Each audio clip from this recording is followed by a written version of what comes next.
On June 1st, the SXTA held their annual public treaty forum. Today, although this is, I believe, our third public forum, this is the first one where the governments aren't involved. Canada and BC chose not to participate in this public forum, and we decided that it's important that we continue this meeting with the community so that you can keep up to speed on where we're at and why we're not where we want to be yet and what some of the challenges are. That's why we continue to make sure that our process is transparent.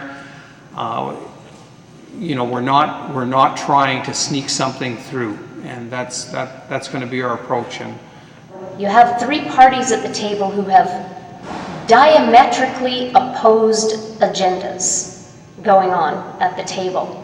So if you wonder why treaties take a long time to negotiate, it's because everybody's starting from three different sides of the room, and they're nowhere near what we call in law being ad idem, meaning of one mind. They're not on the same page.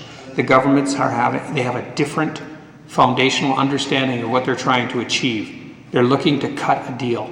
Our emphasis has been on principles and on relationship building. Too many people, or too often people, think that it's just an attempt to try and get a lump sum cash settlement and some more reserve lands.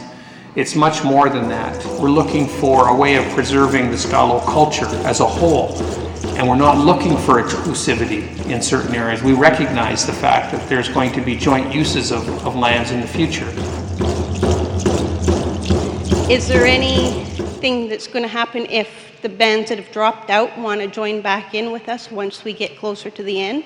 We want to put a treaty in place that is going to be workable for all the Stolo, not just the 7 Indian Act bands that are working together. And I think the Yale thing demonstrates what happens when you don't do that.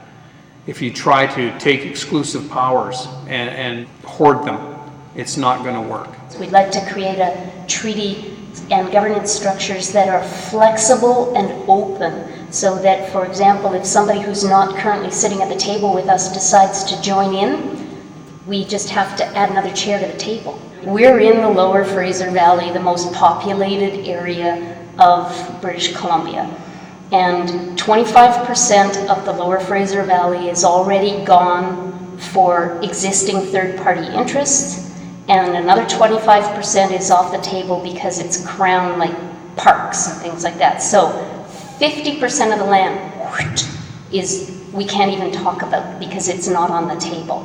So that leaves, and obviously it's 50% of the best land. We can look around and we can see, by example, the loss that's occurred over the past 150 years of important Stolo sites and places and infringements of Stolo rights to practice their culture. And I think that's a central point to look at this process and see what we can gain through treaty by establishing rights of the Stolo Xwexwilmexw to share decision-making over what happens, the use of resources and what happens in the territory, and to put a land use plan in place that is commonly used and agreed upon.